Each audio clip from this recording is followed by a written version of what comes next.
We are about to get into our film festival. Before we begin, we will have our moderator, Miss Catriel Pickett, featuring our own Dr. Tyrone Dixon. Miss Pickett, take it away.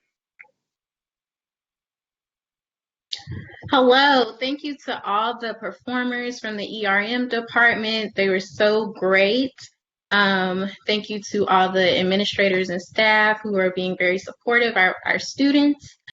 All right, Dr. Dixon, you're up, and we're Oh, live. oh, okay. I didn't know we was gonna get started early. Hold on one second. All No right. problem. Good evening. Good evening. How are you? I'm okay. I'm not in my normal habitat at the moment. I'm actually in Indianapolis, Indiana. I am producing and directing a documentary, a pretty big documentary, and I am sending my crew off to Saudi Arabia at 5:30 in the morning, and then I Wow. go back to Los Angeles.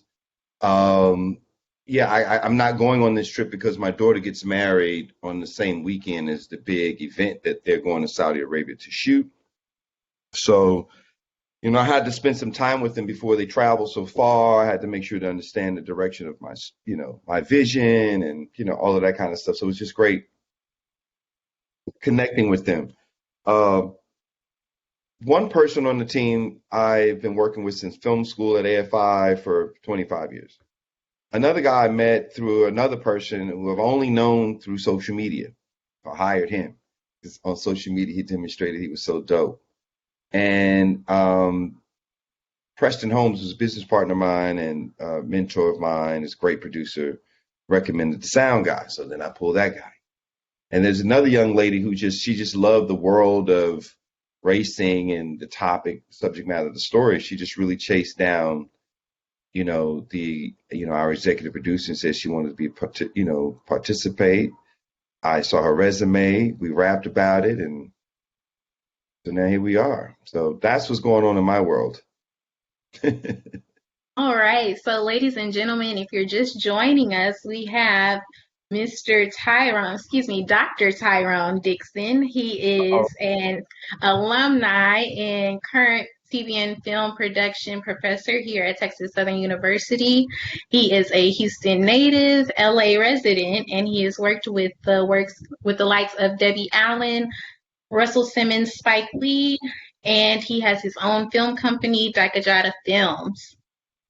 So today our topic of discussion is roll bounce. I'm so excited.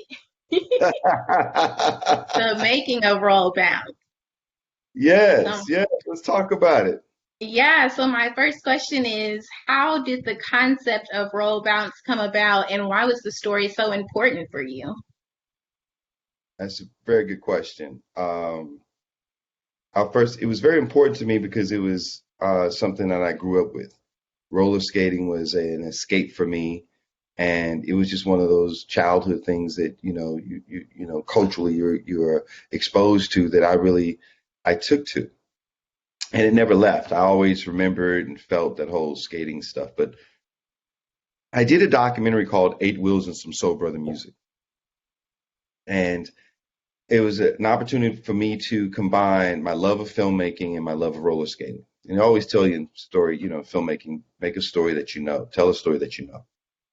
And that's what I did. I made an awesome documentary. It traveled, the world. And then I took that documentary there's a guy named Charles King. And Charles, at the time was an agent at William Morris. At the time it was William Morris. Now it's William Morris Endeavor. And we were, on these fringes of coming up together and doing our thing. And I knew that he knew how to get this concept placed. And so when I finished the documentary, Preston Holmes and we went to meet with him and shared the documentary with him, shared the idea that I wanted to make a feature film about the world. And then he said, go see Bob Title and George Tillman at State Street Pictures. And they have a deal with 20th Century Fox. And so he set that meeting up. And so Preston and I went that meeting. I pitched them the same way I pitched uh, Charles, and they loved the idea. They loved the world of the roller skating from Chicago. They remember growing up in, their rinks. They was all with it. And so I submitted a couple of, treatments, for ideas that could be screenplays, and they liked a couple of them. And so I hired a writer to write a screenplay, but we didn't get that one done in time. You know what I mean by that? Prior to us finishing the screenplay, we're talking about a 6-week period. They called me and said, "Hey, we found a script called Roll Bounce, and we think that this would be the movie, and we would love for you to help us with it." And that's kind of how that happened. And so I was able to bring all of what I brought with my understanding of the roller skating world, the people that I met along the way, and the authenticity of the space. And so, I met with Malcolm Lee, who's the director, and he said, "I can't make this movie without you." And, I felt like, well, yeah, I mean, this is something I always saw happening, and why not do it with you? I'd had a relationship with working with Spike Lee, and Spike's brother, stayed in my apartment while we worked on a movie together, and I stayed with my girlfriend. So there's this whole relationship going on there, and so I was like, I'm with it, man. So my responsibility was to keep everybody on point in relationship to the world of the world of roller skating, and not just the world of roller skating, but Black people roller skating, and because that's what the essence of the story was. And so that's what made it unique, and putting forth our cultural experiences within that setting was really cool. So that's kind of how it happened. The skate doubles, some of the actors who they were skaters but then became actors.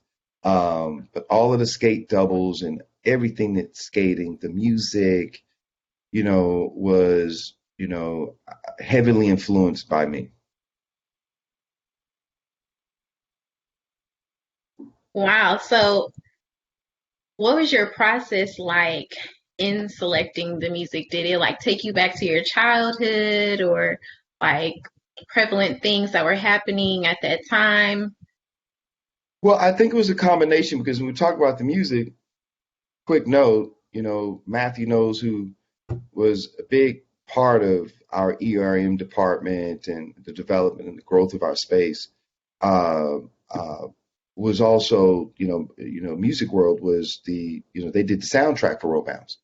And so I had no idea. And even though Matthew was one of my mentors and he was the one who told me to move to Los Angeles and to go chase my dream. And so, so it was so interesting to be working on that pivotal, that was such a pivotal movie in my career, that to have my mentor working on it and not even know. And we'll get to how that can happen later. However, the process of choosing the music was based in roller skating. Is it roller skating music or not? The story takes place in 1979, so we can't be playing 1985 music in a 1970. And so we were really looking in that space. But the key element was it roller skating music? Was it music that people really could get down to? Or not only just that, would it have been played in a roller skating rink? Period. Right. That was the start, keeping it authentic. And so that process was communicating with DJs. We had a music supervisor who kept pushing us music. The director and I would listen to it in the car every day. We would go to work and go home from work. We would listen to all this music, and I would say, "Hey, this is one," and I would say, "No, not that." You know what I mean? And I would say, "Why?" You know what I mean? So it was just, so it was just this collaborative space.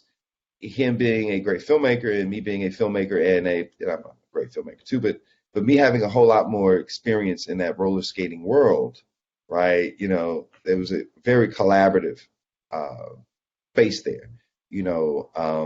Even when it came down to such a thing like in the screenplay, X has a necklace around his neck that his mother gave him, right? But it's a wheel, it's a roller skating wheel, right? That's what it was written in the screenplay.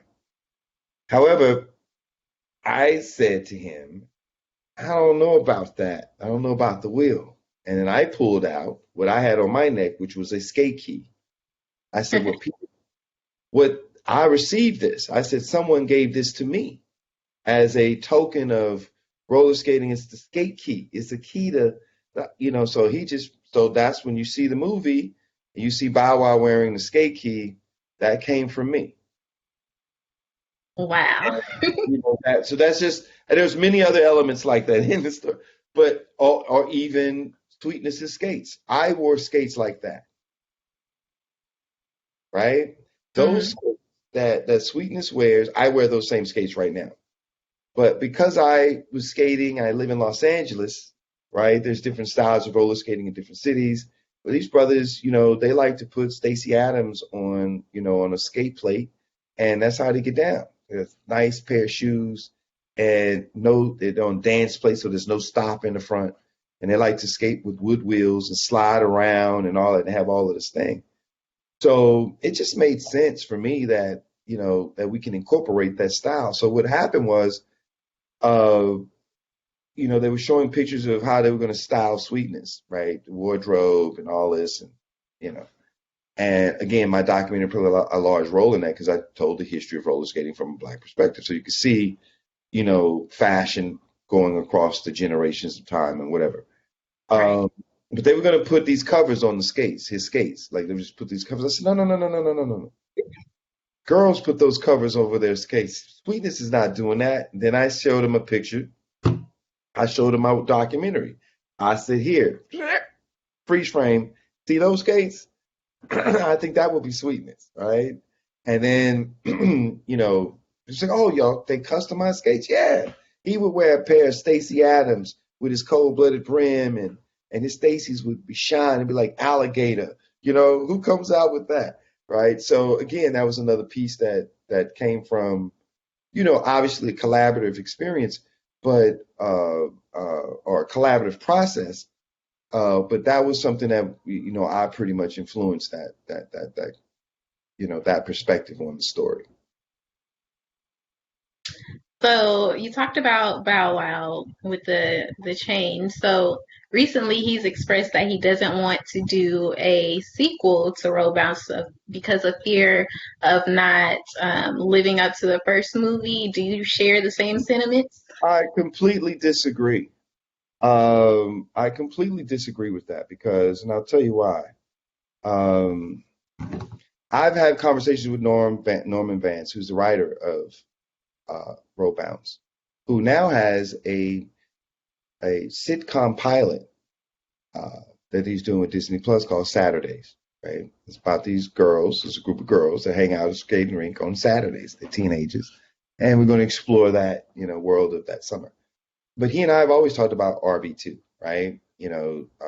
And what that might look like. We've talked to Malcolm, and obviously everybody would know that I would want to try to get my chops directing it. And I've never left the world. It wasn't like a one-offer for me. I still skate. I still deep into the world. There's a lot of other stuff that I can share.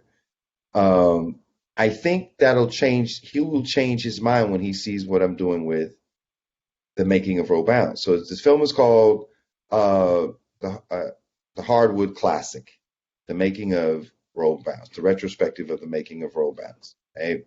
And so I have 100 hours of footage of the behind the scenes and everything. I interviewed all those people at that time. But when you think of Bow Wow and Journey Smollett and Nick Cannon and Megan Good, right?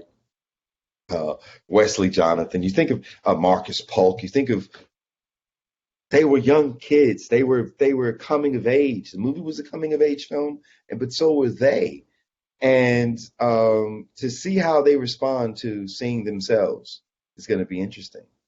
And I think that might shed some new interest in RB2. And enough time has passed that RB2 could be done very distinctively and uniquely in its own way so that it doesn't feel like it has to compete with the original.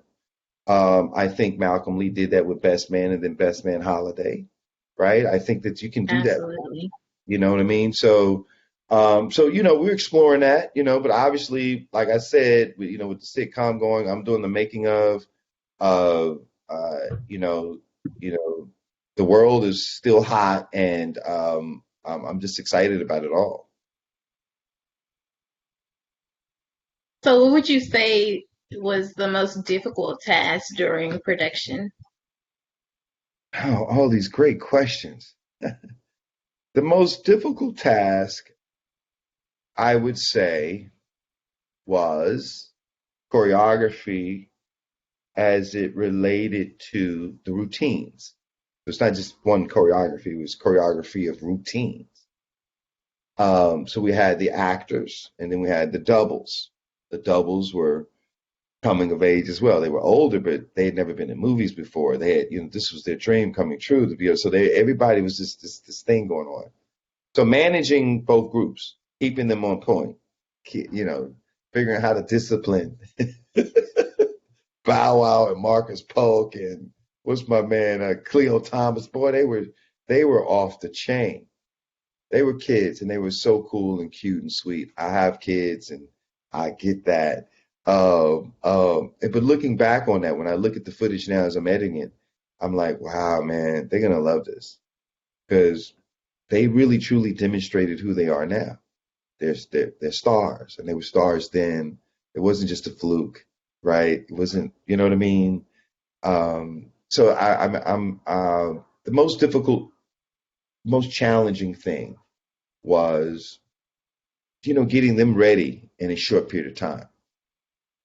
They had to learn how to skate. They had to learn the routines, and they had to do it over and over and over and over, and still maintain a certain kind of energy. And that was challenging to keep them motivated and encouraged and inspired to do that on a day-to-day basis.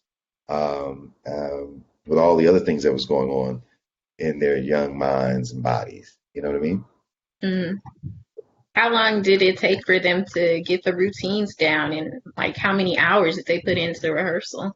Oh, wow. It's interesting because that's something that I explore in the story, making of is Bow Wow, he was mogul. So he was working on roll bounce, but on his off days, he might fly out to go do another gig somewhere, do a show, or make an appearance, whatever he had to do. He wasn't always there. But Bow Wow came in with the a skating skill level that was probably the best. Him and Marcus Polk could really get it in, right? So that allowed us to really kind of focus our thing and just get him situated. But that was another thing that demonstrated his greatness, I thought, as a young actor. Even though he had this, this busy schedule, right? The other kids, they were really working hard every day, 6 hours a day, right? Just skate for 6 weeks, 8 weeks.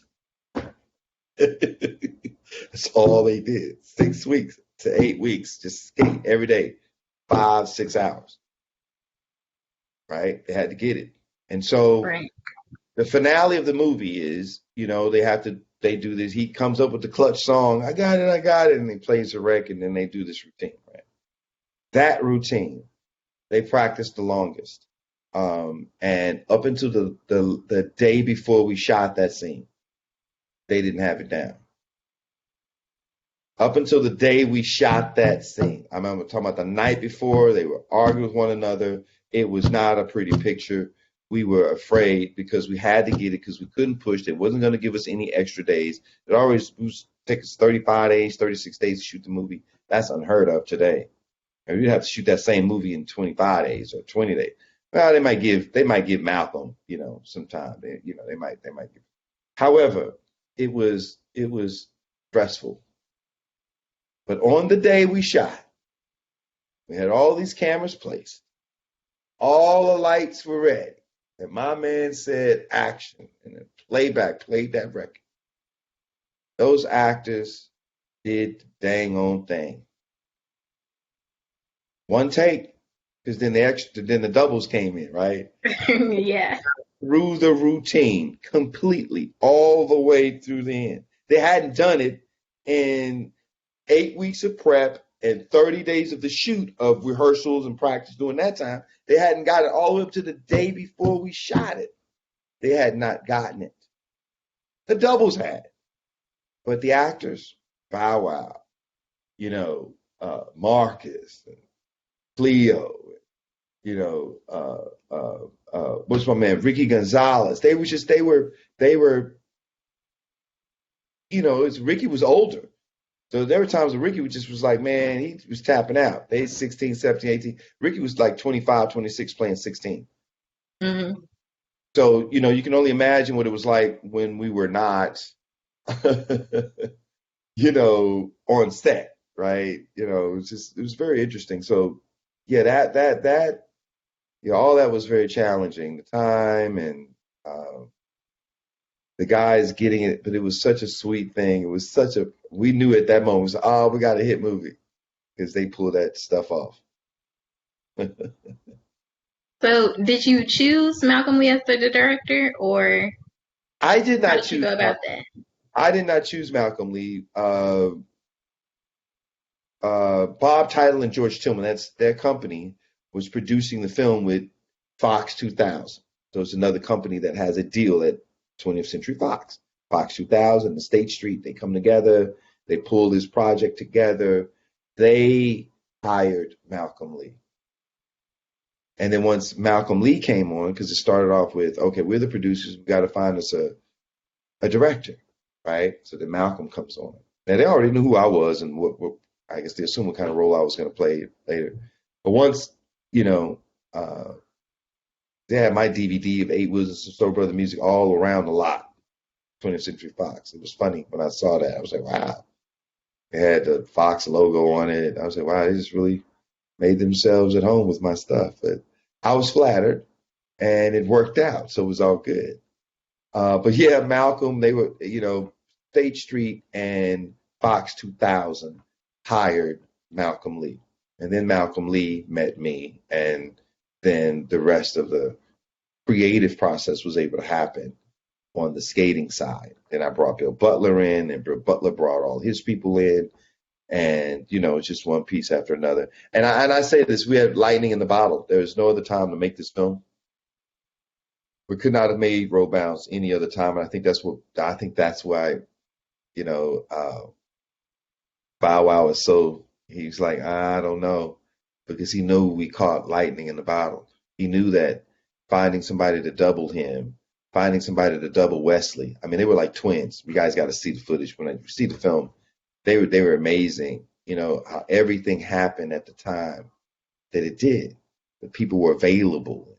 Everything was aligned properly for it to happen. So can we do that again is what I think Bow Wow is challenging, and would not want to, unless we could all feel that alignment coming around again, and I think it will. I definitely think it'll happen. So, if there was one thing that you could change about the film that you feel like would have made it even better, what would it be? More skating. I thought that there was some story stuff that I've been asked this question before. More skating. I'll tell you, there's a scene in the movie I would have taken out.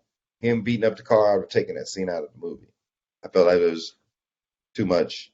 I feel like, him with his sister in the bed and him thinking about this. Just, I think they could have done something differently, but I get why they did it.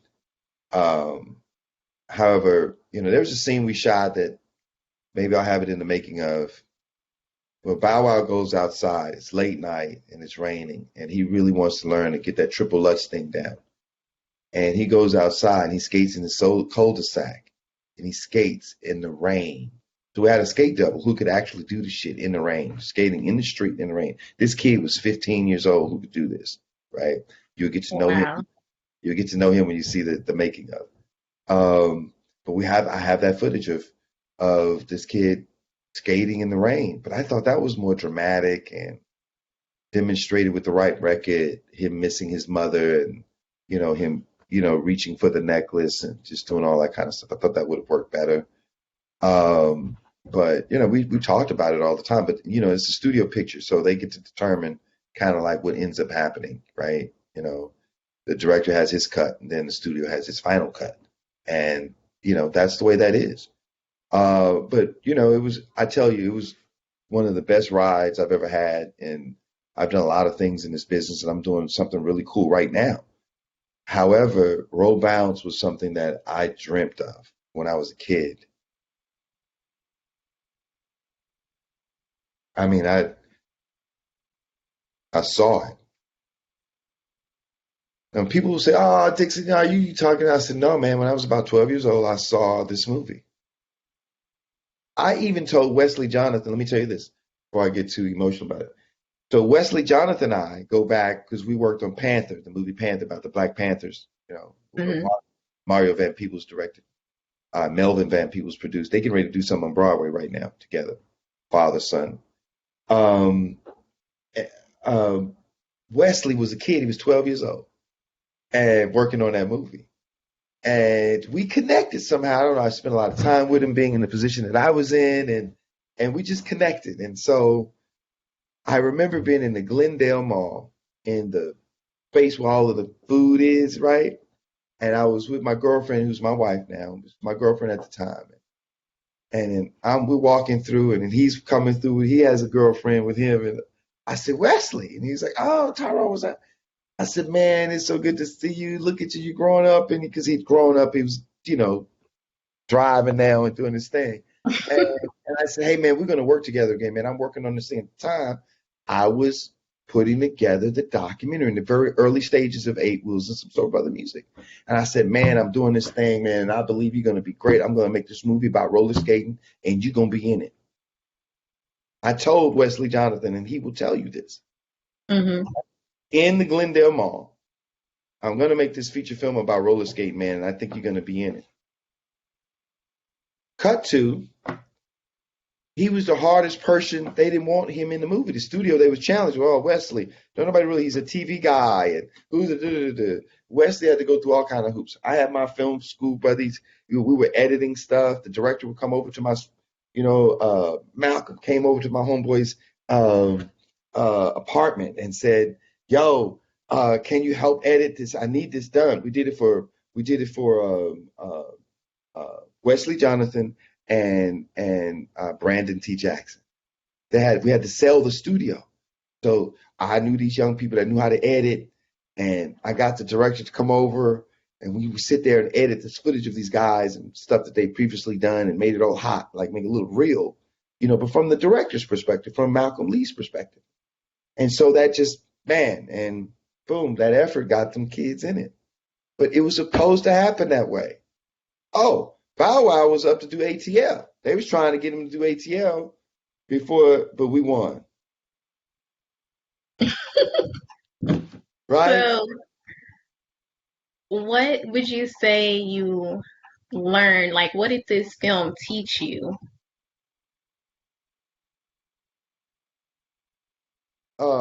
Miss Pickett, these questions.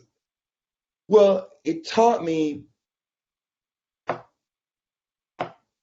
to not give up. Dreams do come true. Prior to Roll Bounce, I didn't eat sushi. But on the making of Roll Bounce, someone taught me how to eat sushi and taught me about sushi. And oh boy, sushi's my favorite thing. So you talk Hmm. about complete transformation. And my kids, my daughters got a chance to participate. They came out. They got a chance to really see what it was and, that I did and wanted to do and being able to.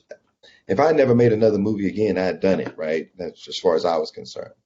But obviously, want to keep doing it and keep doing it. But, it was, I think, you got to stay uh, tenacity and you have to be honest with yourself. You have to be in love with your own ideas. You have to believe. You have to have faith. You know, I said I was going to make this documentary. I made the documentary, and when I was making the documentary, I told everybody in it that in 1 year after making this documentary, we're going to make a movie, a feature film. I didn't know it was going to be called Roll Bounce, but I knew it was going to happen. It happened, and so many other things are happening out of it. Coming out of it. Look at what the pandemic brought us, right? It brought us right back to retrieving some old school stuff, some stuff that we did as a kid. Love it because we can do it outside.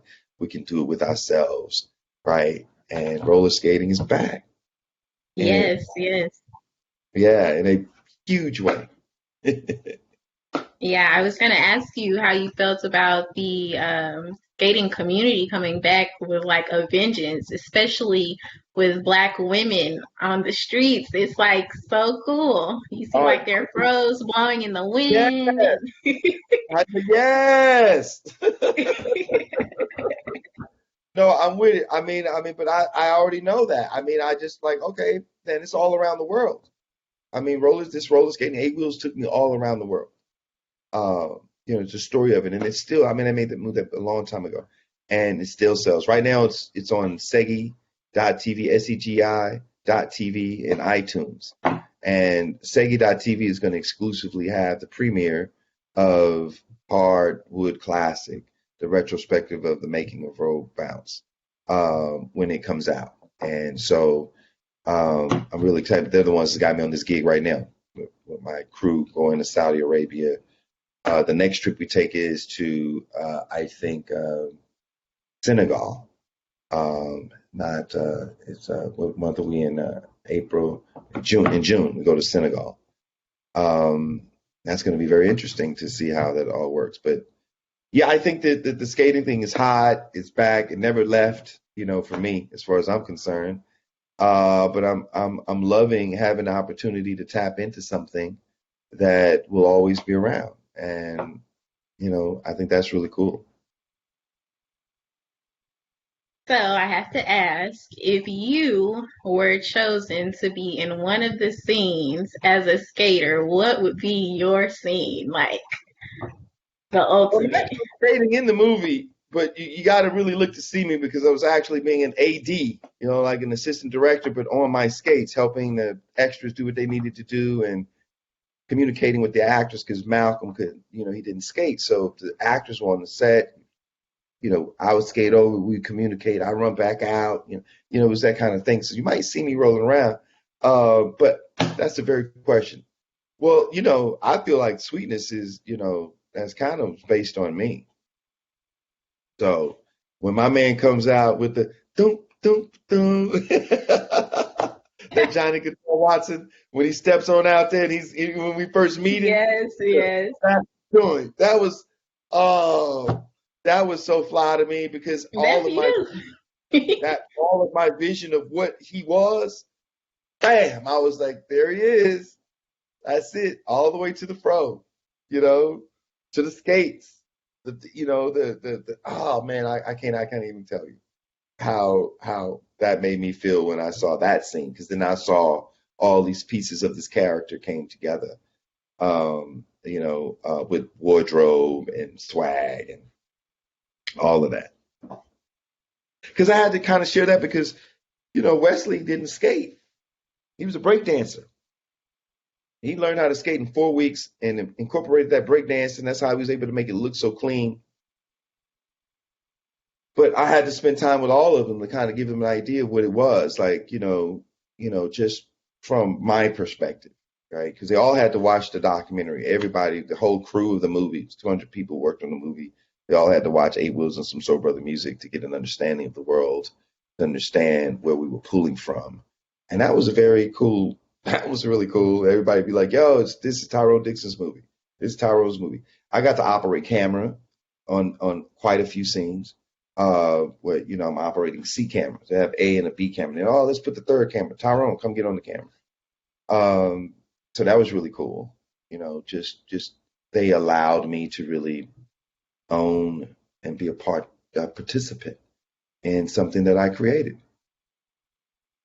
that I participated in creating. So, would you say that that scene when we were first introduced to Sweetness is your favorite scene, or do you have another favorite scene? That's my favorite scene. My if I have a second favorite scene in the film, it's not in the film. It's when my man skates in the rain. That's it. I love the whole movie, right? I loved it when they was coming down the street and he find his daddy's car in the parking lot. I love that whole scene and their whole banter with one another. I loved in the beginning when she meets the boys, right? That's the first day we shot. First day of shooting was when boys. It rained that morning. We thought, oh wow, the morning, first day of shooting, it rained. And then somebody said, no worries, it'll be done in 30 minutes. And that's exactly what happened. In 30 minutes, the sun came out and it was hot as hell. Oh, but yeah, I would say my second, truly my second favorite scene in the for the film is not actually in the movie. And it's when Bow Wow gets up and skates in the rain, and I could hear the music, I could see it. Yeah, that's what it is for me. Maybe I'll show it to you in the making of. Yes, yes. What can we expect to see? Please tell us. I'm expecting to have this complete by uh, uh, June. Um, you know, beginning of summer, June, like right, after Father's Day. I think it'd be a great time to have this thing done. I'm working with Matthew Knowles because, again, like I said, he owns the rights or the licensing, rights to the music of that's associated with the film, right? And I was trying to figure how am I going to get around this? I don't have to call these labels and try to work out this deal. I don't want to have to spend all this money. And then Matthew and I communicate with one another, and he sent me a text about his podcast, and I responded to his text that, oh man, that's awesome. I'm in the middle of editing The Making of Road Bounce, and then he called me. He was like, yo, how you gonna make the documentary and not call me? And I did the soundtrack, and I was like, oh, yeah. No, I'm not. Nobody's in it right now. I'm just taking what I have and making the story. I said, but however, if you have the music, then we need to partner on this thing. And then, once we had the conversation, he was like, yeah, let's partner on it. So now I'm partnering with him on, the music, and then I'll have to get back to Fox Searchlight, which is now Disney, and see, I might use about a minute of the movie, and maybe the footage that was shot that was never seen. Maybe they allow me to use it in the way that I want to. However, but I think around June is when it's going to come out. Okay, so I have like roughly 3 months to learn how to skate. Yeah. It won't take you long. It won't take you long. It comes natural to us. I taught myself how to rollerblade when I was little, so I feel like I could kind of teach myself how to skate. If you can do that, if you can rollerblade, you can roller skate. Well, I would do it on carpet, so I got to do it on carpet. Yeah. Well, So, maybe one day you and I will get an opportunity to skate around the ring together. Maybe we'll have us a skate party at TSU, and we can turn our uh, uh, that front lawn into a nice skating area. We can have us an outdoor skate party. yeah, that sounds like a plan because I would need every type of bumper and assistance and a little walker and everything. That's So, do you have any advice or like your golden ticket, if you will, for aspiring Black filmmakers? one. I would say I think you got to discover your passion. I tell my students all the time, you have to be hip. You have to be honest with yourself. You have to have integrity, and it's how you deal with others, and you have to have passion. And truly, the H and the P really connect. You have to be honest about your passion and really know what that is, and really believe in it and have faith in it, and go for that. That's what I see. People have a lack of, an understanding of what they're passionate about, and a lack of willingness to go ahead on and just put that passion on the table, right? Right? Put it all on the table. What you put on the table is your passion. So I'm passionate about this. And I've been passionate about it since I was 10. At least that's when I discovered it. Is at 10. I was probably even, but the same thing with teaching. Teaching is my purpose. You know, um, but God has allowed me to explore my purpose through something that I enjoy doing, which is telling story through visual medium, right? Whether it's a documentary, feature film, short film, whatever it is. I'm really into that. And so I would say focus, passion, right? Those are two big things.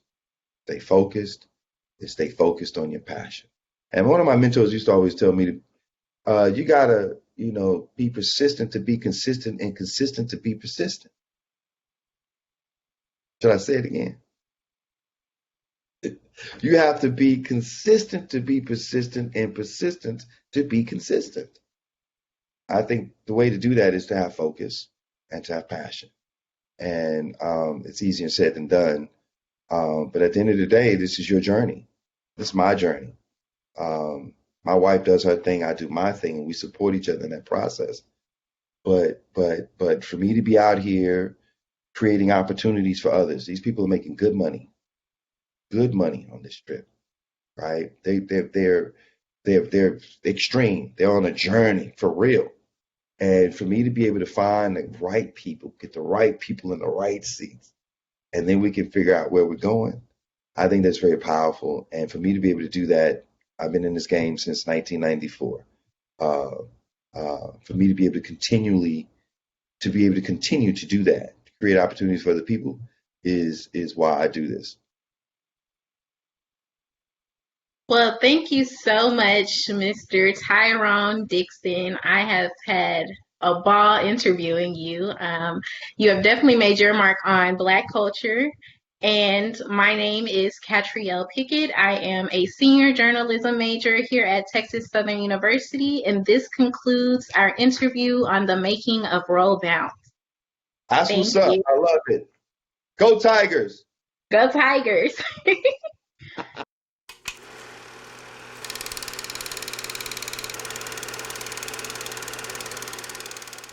The people of choice on this film, loving it the way they do. And I mean loving it because I've talked to too many people that could not wait for the next day shooting. If it weren't for people like that, I wouldn't be able to talk about this movie like I'm talking about it. Because they've stretched the imagination to get this movie made correctly.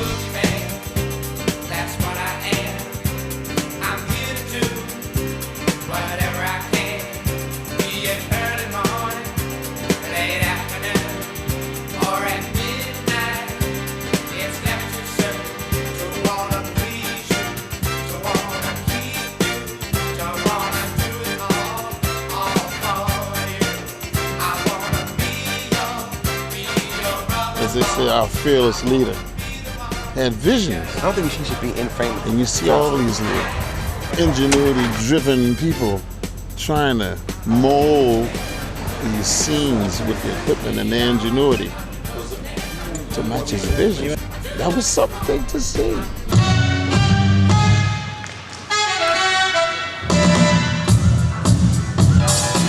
My name is Nick Canny, and I play Bernard, aka B-Nard. You know what I mean? And, B-Nard, he runs this whole roller rink in his mind.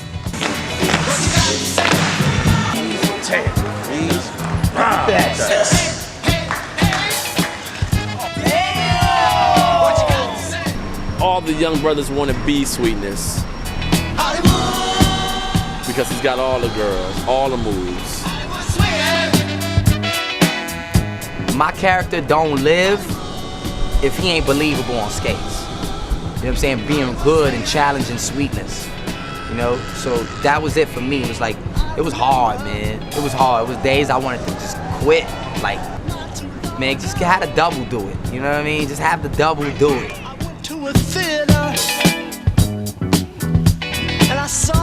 You got stuff like that going on? He was really into it. Standing and hanging on every word. It was a pleasure for me to be in that kind of company. And I'd do it all over again. Are you ready, young blood? Sweetness, are you ready? All right then. Ha, let's jam!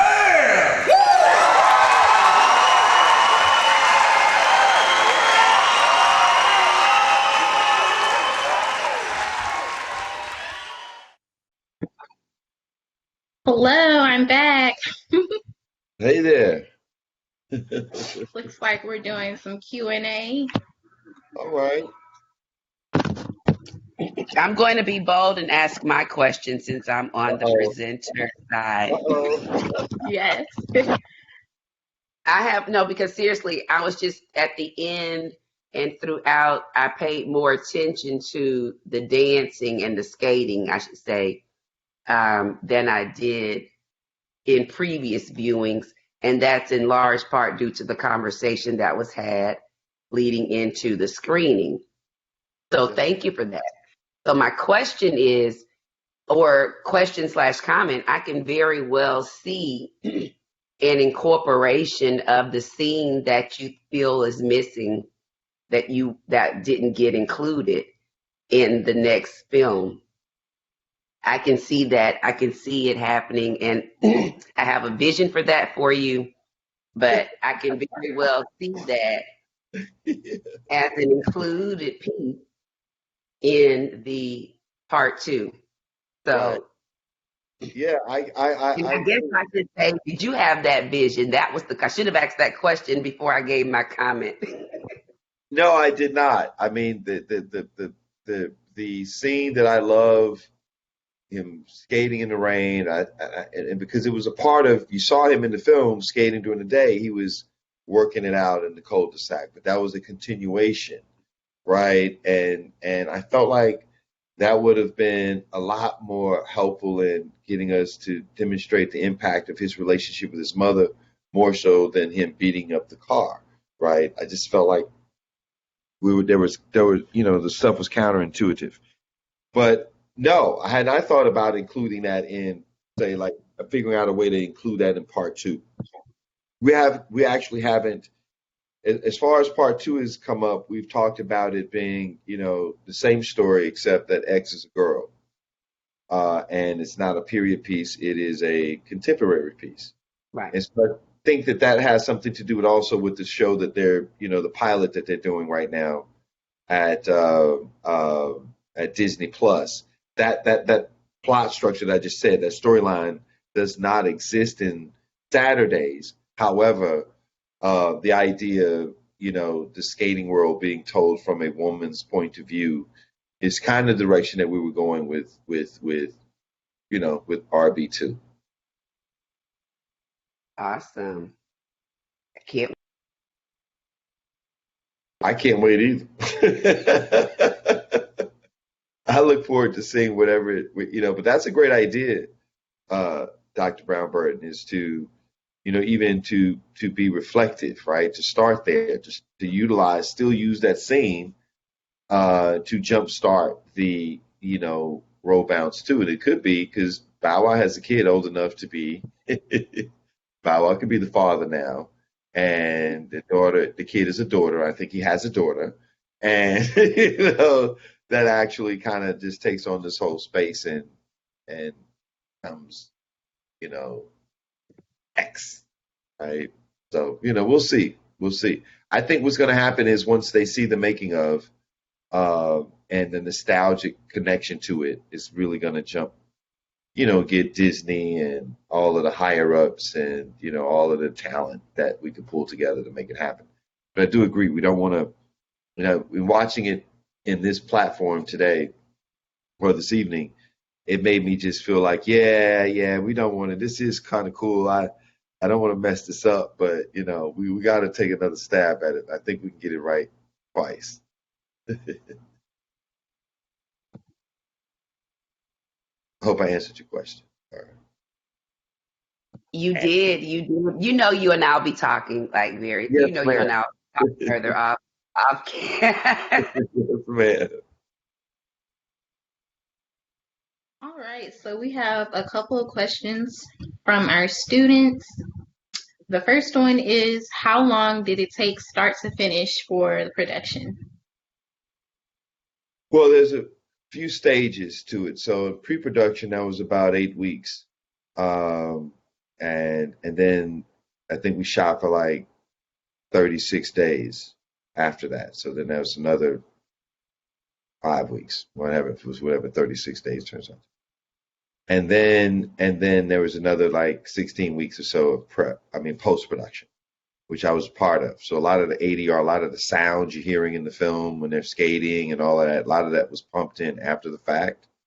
And because we did that in Los Angeles and Malcolm lived in New York, I would be responsible for going as a second unit director to these facilities and making sure that the ADR sound was being pumped in properly. Not the ADR sound, but the Foley sound. We would hire people to come in and just make the sounds of being in the audience. They would make $900 a day. It just amazed me the kind of money the film industry spends on getting it right. But that's what we had to do. And then it also reminded when I saw the film, I was like, oh, yeah, I directed that scene. Oh, yeah, I directed that scene because I was a second unit director as well. So there were some scenes in the film, like when he was throwing the newspapers around and hitting the people in the bud and messing up the dice, the domino game. I directed all of those things. And when, uh, a part of her, getting hit with all of the water and all of that kind of stuff. It was a really cool experience, to be able to get all that stuff done. But yeah, it was so 8 weeks prep. That was, months of them developing it and getting it ready. But then there was 8 weeks of prep, 36 days of shoot, I think, and then about 16 weeks of post production. And then it came out. Right.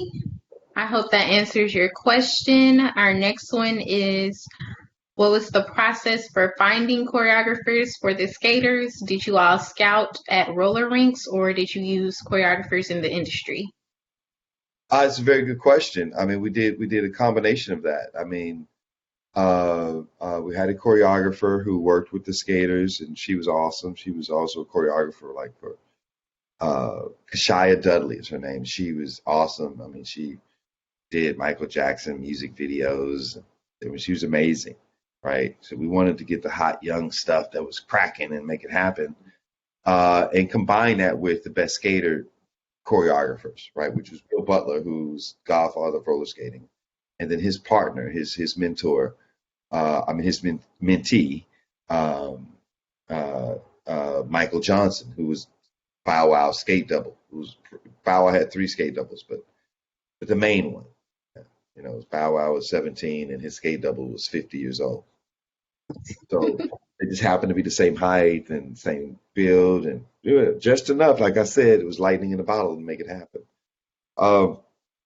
Eight Wheels and some Soul Brother music played a large role in that because a lot of the skate doubles and a lot of the skaters came from that documentary. So it wasn't hard for me to find and locate those people. However, when it came down to getting the right doubles for the actors, so like Brandon T. Jackson, I had to fly to Virginia, and there's this kid named Mike Diddy. Mike Diddy is in my documentary, Eight Wheels and some Soul Brother music. But when they finally hired, Brandon T. Jackson, I knew in my heart that Mike Diddy was the guy, right? So I convinced the studio, I convinced the people to fly me to Virginia. They had a skate party there. And I said, let me go down there, let me get the video of him right now, and I'll show you, and I'll see, let me do this. So I did it, I brought the video back, and then, the very next day we were flying that young brother to the movie, to Chicago. So it was a combination of people that I already knew through doing the documentary, and then we did do some, we invited people to come out and audition, especially in Chicago for all the other skate teams that was participating. Like the guy who skated with the girls, and they did a lot of that, ice skating stuff. And then, there was these different groups of skaters. Well, all of them came from the documentary once again, but there were a few that we pulled from doing, auditions in Chicago. And, I got skate doubles from New York. I got skate doubles from Chicago. I got skate doubles from Virginia. That's what a lot of people were saying is like, yo, man, we couldn't have made this movie without, making all those things happen. And that's what the lightning in the bottle was all about. Right, we're moving on to Chandrell. Oh yes, they did learn Chandrell. They rehearsed for weeks. And actually, Dr. Dixon said that the last ensemble that you see, they learned literally the night before, day of, Well, I when the think that, cameras were rolling. yeah. I kept saying, oh yeah, one take. Well, it took them weeks to learn the routine. They could never get it right all together. They would be almost there, almost there. You know what I mean? Some days would be halfway, some days would be 3/4 away, some days would be even a little bit more than 3/4. But they just couldn't, was not consistent with it. But on the day that we shot that scene, when they said, "Oh, this is the record," and you see him do that, they did that in one take. And then obviously they had to come back and do some other little inserts and stuff like that. But that big wide shot of them doing the whole routine, getting it all done in one, they did it. We were like, I was like on my knees, thank you, God.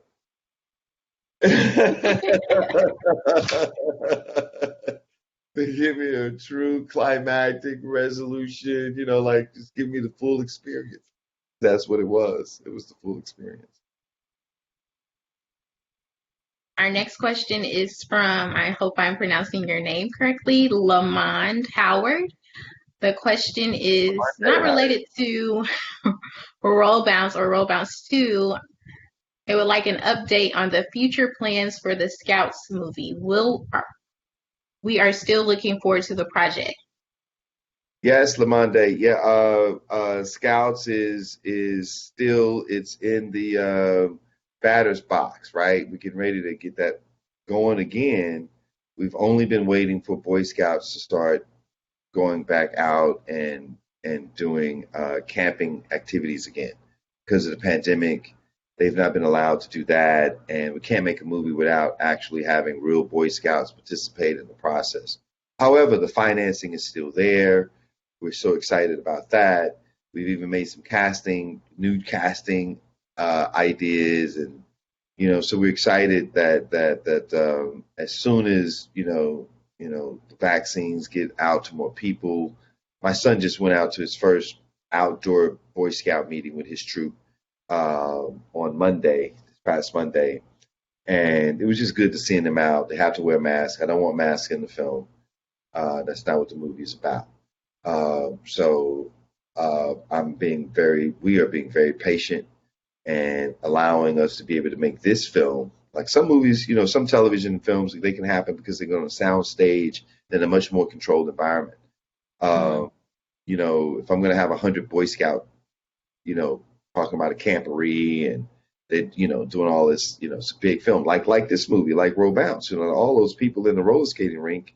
I need that. Those would be the Boy Scouts, right? But they would be outdoors, and so we're waiting for the BSA to say it's cool for Boy Scouts to go back out and start camping. And as soon as that happens, we will move ourselves into pre-production and start making that film. My goal is this time next year. What is this? Where we next fall, year from now, next fall, we should be in production. That's my goal. So, but in the meantime, the company that is, co-financing Scouts is the reason why I'm in Indianapolis right now and doing a documentary about this brother who started this black-owned publicly traded company that, sponsored this race team, Formula One, NASCAR. It's just some amount of. So and he's also, that company's also financing the making of Roll Bounce that that you're going to see coming out really soon. So yeah, we're just going to keep it pushing. Thank you, Lamande. Lamande is like a star student, former student of Texas Southern University, undergrad, grad. Definitely a filmmaker that I look forward to continually working with. And she's been a big part of helping me keep that thing and that project moving along. Big part. She was a producer on the short film that we did called Snipe Hunt, which was a proof of concept based on the Boy Scout troop movie. So it won an award at the World Fest Film Festival. Very proud of that. And we should have shown that tonight. That would have been cool. Yes, I remember. Let's see. We don't have We don't have any more questions. Would anyone else like to ask a question before we do our giveaway? I'll give you a couple of minutes to type it in if you do.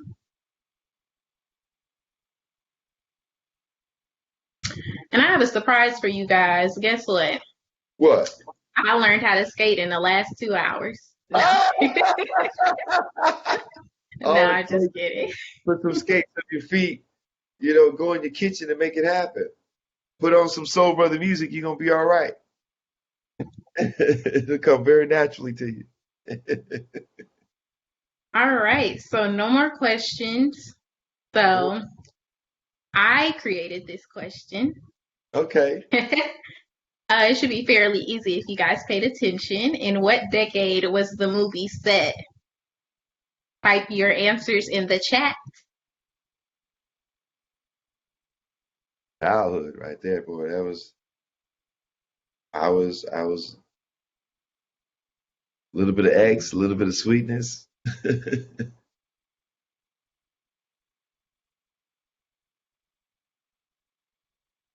What they say. Nobody else wants to answer? Somebody got to come up with an answer. Like, what decade? Dr. Brown answered.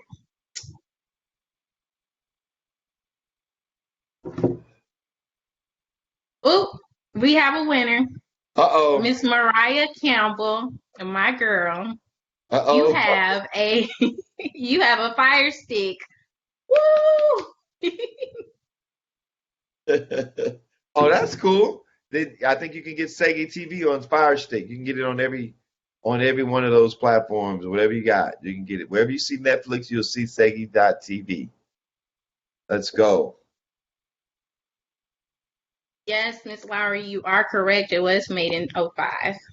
Or at least it came out in 05. Yeah, it came out in 05, but the story was about 1979.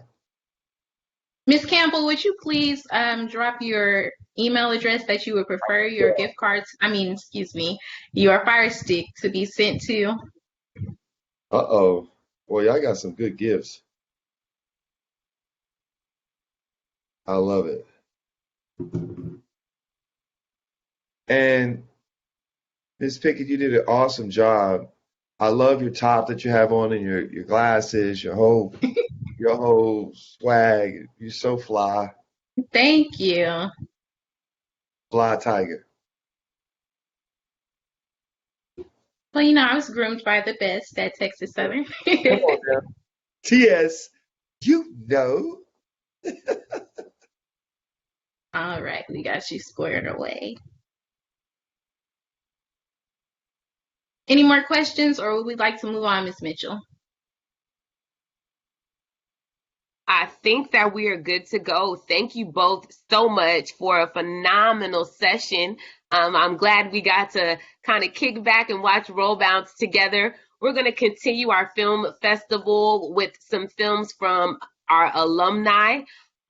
Please stay tuned because we have some short films coming up. So will be a lot of them within the next hour. Awesome. Thank you. Thank you so much. And safe travels back, Dr. Dixon. Thank you so much. Yes, absolutely. You're welcome.